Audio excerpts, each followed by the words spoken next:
If you've ever wanted to make a classic dainty roll cake but were too intimidated to try, then today's demonstration is for you. A blessed day, Hoseans. I am Sir Ian. And I'm Mime Louie.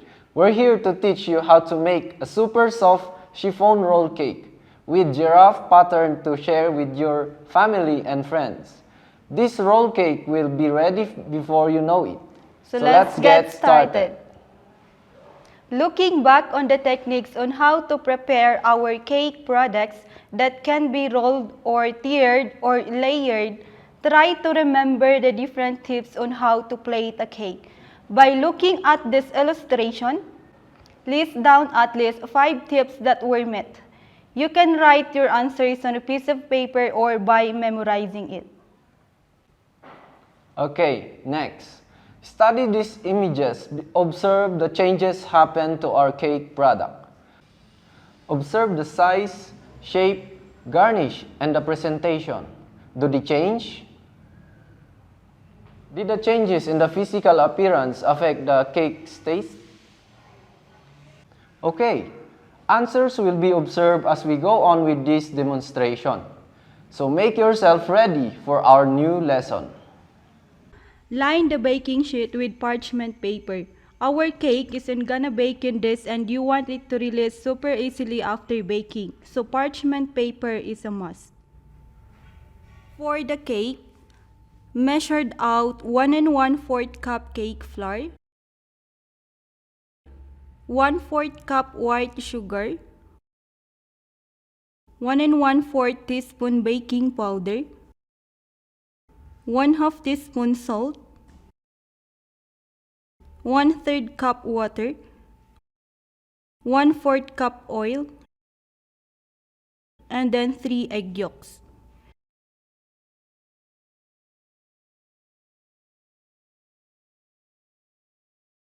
This will be our ingredients for the batter mixture. For the meringue, we will need this: 1/4 cup white sugar, 3 egg whites, and then 1/8 teaspoon cream of tartar. So are you ready? Let's get started with preparing our cake base. Procedures for the cake base. Let's prepare the batter mixture. In a mixing bowl, place all dry ingredients and mix 1/4 cup of white sugar.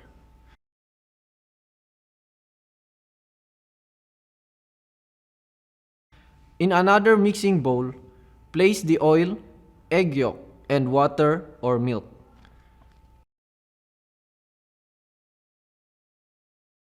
Make a well at the center of the dry ingredients, then pour the liquid ingredients, then beat until smooth and even.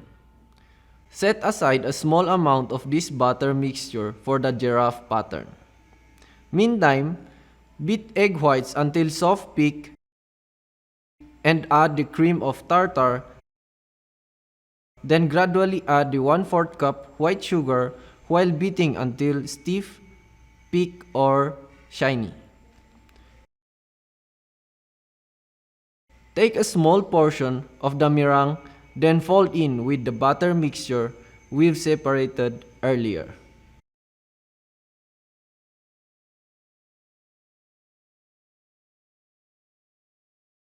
Then let's transfer it into a piping bag. Let's start piping this into our line baking pan.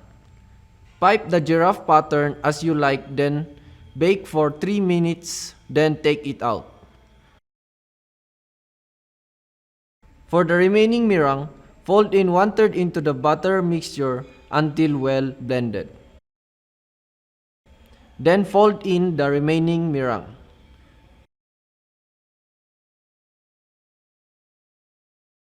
Pour the mixture into the baking pan. Smooth the surface, then bake at 180 degrees Celsius until done.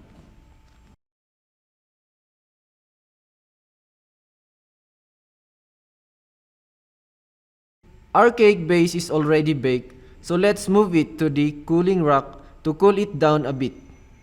Then turn the cake upside down by covering a piece of parchment paper.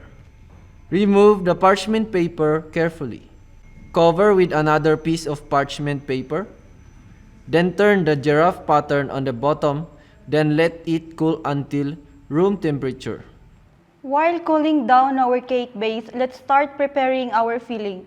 When you make Swiss roll, the world is your oyster. You could fill them with anything. Today, we'll be using a simple strawberry flavored whipped cream.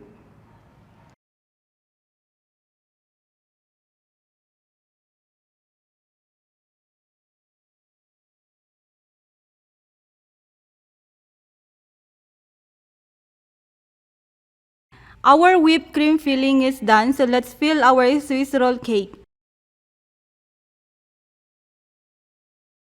Remove the parchment paper.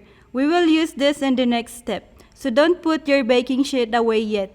Do not trim the cake yet. We will trim this after it is assembled. So right now, we can just leave this as is. I'm using a cookie scoop to get some filling into this cake. Once you have some good coverage, use a little spatula or a knife and just smooth it out. Let's roll the cake up, then store the roll cake in the fridge for 1 hour. Okay, so our roll cake is out of the fridge. Now you can enjoy this delicious, super soft and moist roll cake. Looking at this roll cake, what characteristics of the cake stand out? What are your noteworthy observations? Why?